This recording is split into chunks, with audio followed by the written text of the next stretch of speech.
So we have a couple questions from our YouTube channel regarding imaging, and they're wondering what the difference is between a 1.5 MRI and a 3T MRI. I'd say the difference between these two different types of is 1.5 and 3 have to do with the magnet strength. And when you get into a stronger field, a 3T MRI, you get more precise, well-defined pictures. And when you're imaging a small target like the prostate, which is deep inside the body, that extra magnet strength really makes a difference. If we see people doing MRIs with 1.5T, we assume that they're just probably not state-of-the-art. And there is one exception to that.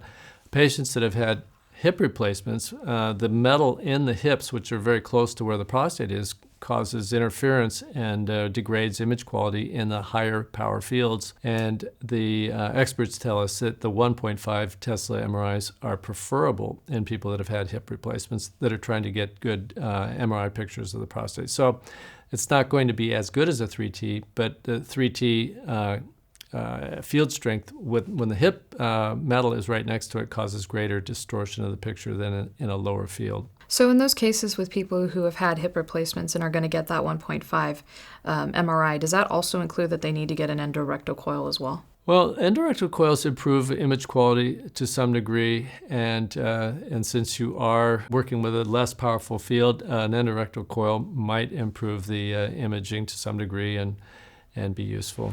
So we have a patient who is in North Carolina, and they're wondering if they should travel to like New York to get a 3T MRI versus a local center. They're wondering if there's like a world-class operation, like say Weill Cornell or something like that, if it would be better than anything locally to them. Well, if people are, as we've advocated doing MRIs before random biopsies, we're putting an awful lot of stock in how well the MRI information comes back.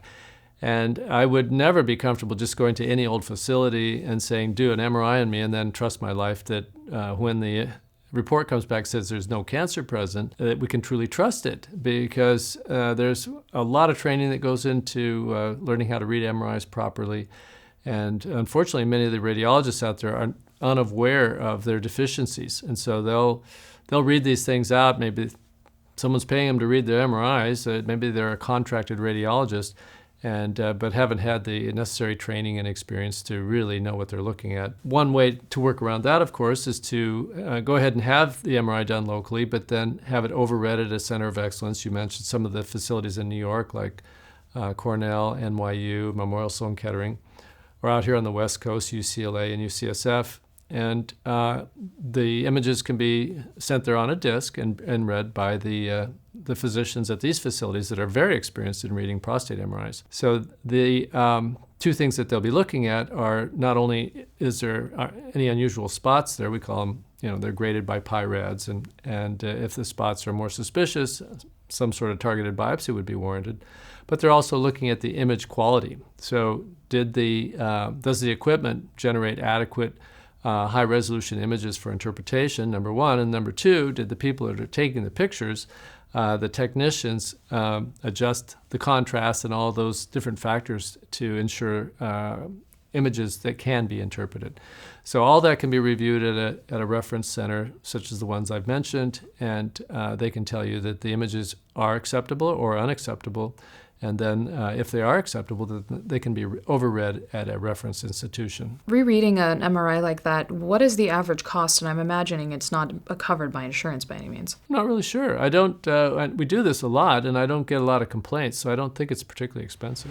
We have another patient who's wondering if an MRI, 3T MRI, is good at finding pelvic nodes, any sort of cancer on the pelvic nodes, or should they just go straight to a PSMA? Well, nothing compares with PSMA for finding pelvic nodes. Up till recently, MRIs and CAT scans were the best we could do, and they were better than nothing. They didn't really see the cancer in the lymph nodes the way PSMA does. What they would look at is the outer dimensions of the lymph nodes, and if they started to become plump and enlarged because there was so much cancer in them, that would trigger the radiologist to say, hey, pay attention to these lymph nodes. They're too big, and that could well indicate that there's cancer inside of them. But PSMA PET scans can actually detect the cancer itself inside the lymph nodes, so you don't have to have large chunks of tumor to show whether cancer is present or not. So there's really nothing that compares with PSMA. You could argue maybe that Aximum PET scans, C11 PET scans, which also can look at the cancer inside the lymph nodes, are superior to MRI and CAT scans.